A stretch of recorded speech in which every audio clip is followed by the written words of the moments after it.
இந்த auto drivers issue பற்றி வந்து எல்லாருக்குமே தெரியும், எல்லாருமே வீடியோலாம் பார்த்துப்பீங்க. அதில் உமன்ஸ் சேஃப்டி அப்படின்னு சொல்லி முக்கியமான ஒரு பாயிண்ட் சொல்கிறாங்க.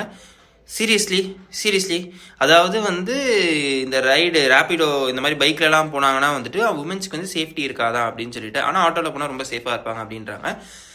லிட்ரலி இந்த ஓலா, ஊபர், ரேப்பிடோ போன்ற இந்த நிறுவனங்கள் எல்லாமே வந்துட்டு டிரைவர்ஸோட டாக்குமெண்ட்ஸ், ப்ரொஃபைல் எல்லாமே கலெக்ட் பண்ணுறாங்க. அதே மாதிரி லொக்கேஷன் ட்ராக்கிங், லைவ் ட்ராக்கிங் இருக்குது. ஸோ ஐ திங்க் சேஃப்டி அப்படின்றது ஒரு வேலிடான பாயிண்ட்டாக இருக்குது. பட் அவங்க சொல்கிற மற்ற கம்ப்ளைண்ட்ஸில் வந்து மேபி டிஸ்கஸ் பண்ணக்கூடிய ஒரு விஷயமா இருக்கும்.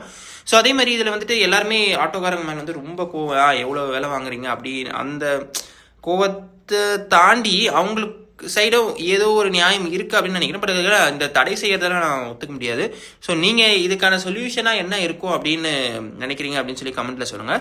அது இல்லாமல் திடீர்னு இந்த பிரச்சனை ஏன் ஸ்டார்ட் ஆச்சு, இதுக்கு பின்னாடி வந்து ஏதாவது அரசியல் தூண்டுதல்கள் இருக்குமா அப்படின்னு சொல்லிட்டு யோசிச்சு பாருங்கள். ஏன்னா இதில் இந்த இப்போ ரீசெண்டாக பேசினவங்க எல்லாருமே வந்துட்டு ரொம்ப அந்த ரேப்பிடோ இது ஆட்டோ பிரச்சனையை தாண்டி எப்படி சொல்கிறது, அவங்க வந்து ஒரு கல்ச்சரலாக வந்துட்டு ஒரு பொண்ணு வந்து ஒரு பையன் கூட வந்து தெரியாத பையன் கூட வந்து பைக்கில் ஏறி போகிறாங்க அது இதுன்னு சொல்லி இவங்க தான் என்னவோ வந்து பெண்களின் பாதுகாவலர் மாதிரி பேசியிருந்தாங்க. ஸோ அதெல்லாம் எனக்கு பிடிக்கல. பர்டிகுலராக அந்த பர்சன்ஸை சொல்கிறேன். பட் ஆட்டோக்காரங்களோட பிரச்சனை வந்து திடீர்னு ஏன் இருந்துச்சு, திடீர்னு வந்து நாங்கள் டிஎம்கே ஓடு போட மாட்டோம், திடீர்னு இந்த சங்க பிரச்சனைன்னு கொண்டு வராங்க. ஸோ இது காரணம் என்னவா இருக்கும்னு சொல்லி கமெண்ட்டில் சொல்லுங்கள். தேங்க்யூ.